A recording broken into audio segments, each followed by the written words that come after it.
altyd lekker om met die boere te gesels en nou ja, wat kan ons meer? Die rand verstom ons nog steeds en van die sagte kommoditeitspryse styg en daal, maar die rand wil net nie haar hand wys nie. Sy is absoluut fenomenaal sterk en sy stamp die dollar elke dag op die neus en baie is nou moedeloos en sê die rand gaan vir ewig versterk.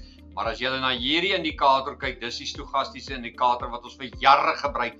Hierdie indikatortjie begin sy kop so stadig maar seker lig om eintlik vir ons te sê, wees versigtig, die rand kan baie maklik verswak. En hoekom sê ek dit? Want kyk wat het ons hierso. Ons het 'n dalende wig.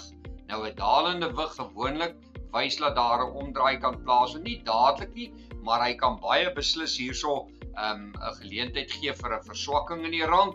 Kom ons kyk, trek net daai lyn so 'n bietjie daardeur, dan kan julle nou sien wat het gebeur deur die laaste klompie weke. Kan julle dit dink dat die rand sommer hier van R20 gedaal het, baie naby aan hierdie R17.80 vlakke, maar dit lyk nou vir my asof as ons hierdie daling kyk, wat eintlik 'n watervalformasie was, wat al die pad die rand sterker gemaak het, begin nou lyk of hy so 'n bietjie van 'n basis hier onderbou. Mens kan amper sê hy konsolideer. Nou kom ons kyk na hierdie konsolidasievlak, want dit hou eintlik die sleutel van hierdie grafiek in, want op die oomblik is die konsolidasievlak heel eenvoudig aan die gang. Dit lyk of die dalende wig al reeds na boontoe gebreek het, want die boere wil nou weet van hulle sagte kommoditeitspryse.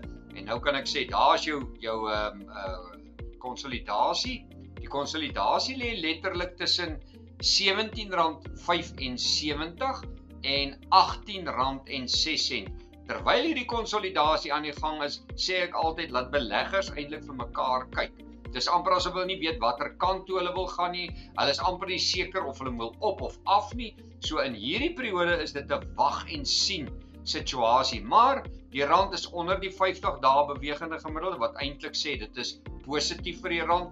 Maar vir my die eerste teken gaan wees R18.06. Kan die rand verswak en my eerste teken uit hierdie konsolidasievlak gaan wees R18.42.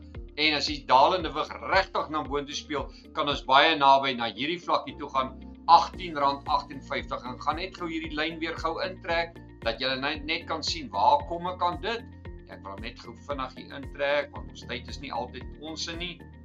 As jy nou daarna kyk, en jy trek daai lyn op, dan kan jy sien, daar gaan hy soontoe. Maar nou ja, as jy nou vinnig na hierdie rand kyk vir die boere, en jy wil 'n posisie begin inneem, inteendeel van my lesers is baie groot handelaars in sagte kommoditeite en hulle die laaste 2 weke almal begin stelselmatig klein posisies inneem met die hoop dat die rand kan verswak, want hulle glo dat die rand het soveel krag wat al skop hy net terug na kom ons sê R18.60 toe, kan hulle 'n baie goeie winsie bank en hulle is tevrede om van hulle kontrakte vas te maak op hierdie vlakke, want hulle dink die rand kan hulle dalk help. So vir die boere, hou die vlak dop van R18.06, bo R18.06 kan die rand maklik verder verswak, maar onder 17.75 kan hy ons verbaas en gaan na daai vlak van 17.56 wat ons voorheen gehad het en self R17.42. Nou ja, besoek gerus ons webtuiste www.fransklerk.com vir meer inligting en ons kuier weer.